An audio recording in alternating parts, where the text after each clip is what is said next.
요즘 시장 분위기 심상치 않다는 거 아마 구독자님들도 피부로 느끼고 계실 겁니다. 바로 바이낸스를 포함한 해외 거래소들이 한국에서 전면 차단되는 흐름이 현실화되고 있다는 점이죠.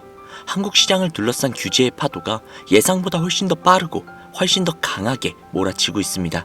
여기에 더해서 여러 거시적 변수들까지 겹쳐지면서 현재 XRP의 가격이 힘을 쓰지 못하고 있는 그런 상황입니다. 그런데 말입니다. 이 조용한 구간에서 한국을 중심으로 시장의 판이 뒤집힐 수 있는 정황이 분명하게 포착이 되고 있습니다. 지금 이 시장에서 과연 어떤 일들이 벌어지고 있는지 오늘 영상에서 차분하게 풀어보도록 하겠습니다. 영상 시작할게요.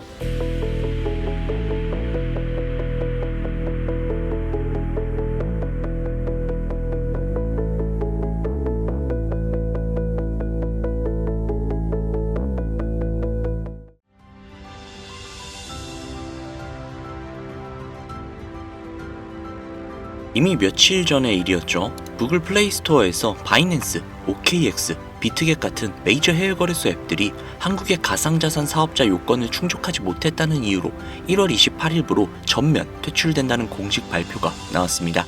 이제 채 이틀도 남지 않은 시점인데 애플 앱스토어도 상황은 크게 다르지 않습니다. 애플은 그동안 구글보다 훨씬 더 보수적이고 폐쇄적인 정책을 유지해왔죠. 과거 사례들을 떠올려 보시면 됩니다. 2025년 4월 금융위원회가 미신고 해외 거래소 접속 차단을 발표했을 때 구글이 먼저 움직이자 애플은 기다렸다는 듯 동일한 가이드라인을 그대로 적용했습니다. 지금도 구조는 똑같습니다.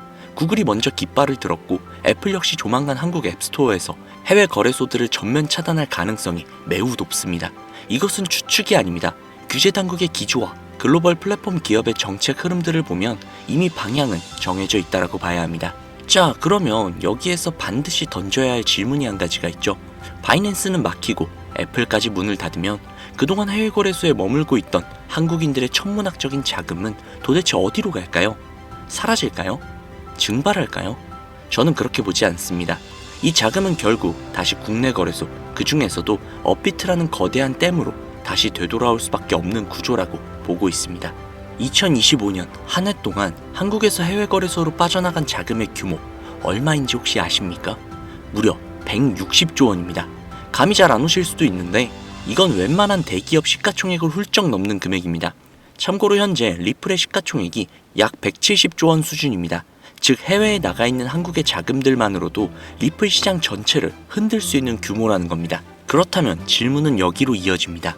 왜 지금 그 자금이 비트코인도 이더리움도 아닌 XRP로 몰릴 가능성이 높을까? 이유는 아주 단순하고 명확합니다. 한국 투자자들이 가장 많이 보유하고 가장 익숙하며 실제 전송수단으로 가장 신뢰되는 코인, 바로 리플이기 때문이죠. 실제로 2025년 한 해 동안 업비트에서 가장 많은 거래량을 기록한 종목, 바로 XRP였습니다. 전 세계 1위 거래소인 바이낸스가 보유한 XRP의 물량은 약 25억 개. 그런데 놀랍게도 한국의 업비트가 보유한 XRP는 약 62억 개에 달합니다. 이것이 의미하는 바는 분명하죠.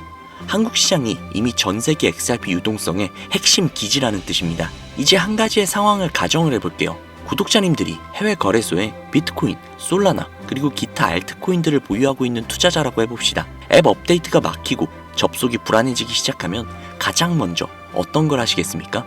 당연히 자산을 국내로 옮기려고 하겠죠. 그런데 이때 문제가 생깁니다.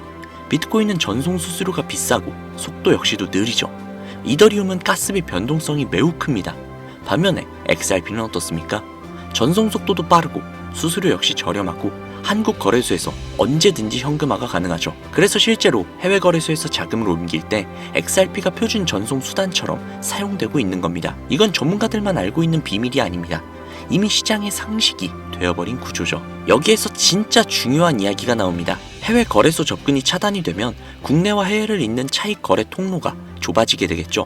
그 결과가 어떻게 될까요? 국내 거래소 안에서만 자금이 도는 이른바 가두리 장세가 형성이 될 가능성이 커집니다. 2025년 11월 업비트 입출금 이슈 당시 우리가 어떤 장면들을 봤었는지 기억들 하시나요?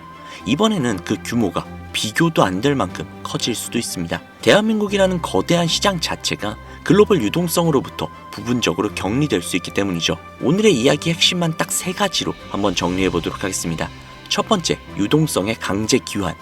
해외 거래소 차단으로 160조 원에 달하는 한국 자금이 갈 곳을 잃게 됩니다. 그 이동 경로 중심에 전송 효율이 가장 뛰어난 XRP가 있습니다. 두 번째, 업비트라는 XRP의 심장. 전 세계에서 XRP를 가장 많이 보유하고 있는 거래소는 바이낸스가 아니라 바로 대한민국의 업비트입니다. 이미 유동성의 중심이 한국에 있습니다. 세 번째, 폐쇄적인 환경이 만드는 폭발력. 차익거래 통로가 막히게 되면 국내 수요만으로도 가격이 독자적으로 형성이 될 수 있습니다. 이건 과거에도 여러 번 확인이 되었던 그런 구조죠. 오늘 말씀드린 내용이 조금은 무겁고 충격적으로도 들리실 수 있을 겁니다.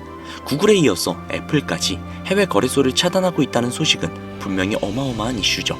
하지만 반드시 기억하셔야 합니다. 위기는 언제나 유동성이 어디로 몰리는지를 정확하게 읽는 사람에게 기회가 될 수 있습니다. 물론 모든 투자의 책임은 각자에게 있습니다만 무리한 투자는 반드시 경계하셔야만 합니다. 다만 지금 이 시점에서 데이터와 구조가 어디를 가리키고 있는지 차분하게 보실 필요가 있습니다. 오늘 영상이 여러분들의 판단에 작은 기준점이 되었길 바랍니다. 오늘 영상도 시청해주셔서 감사합니다. 내일은 더더욱 좋은 영상, 구독자님들의 마음을 굳게 다잡을 수 있는 그런 영상으로 찾아뵙겠습니다. 감사합니다.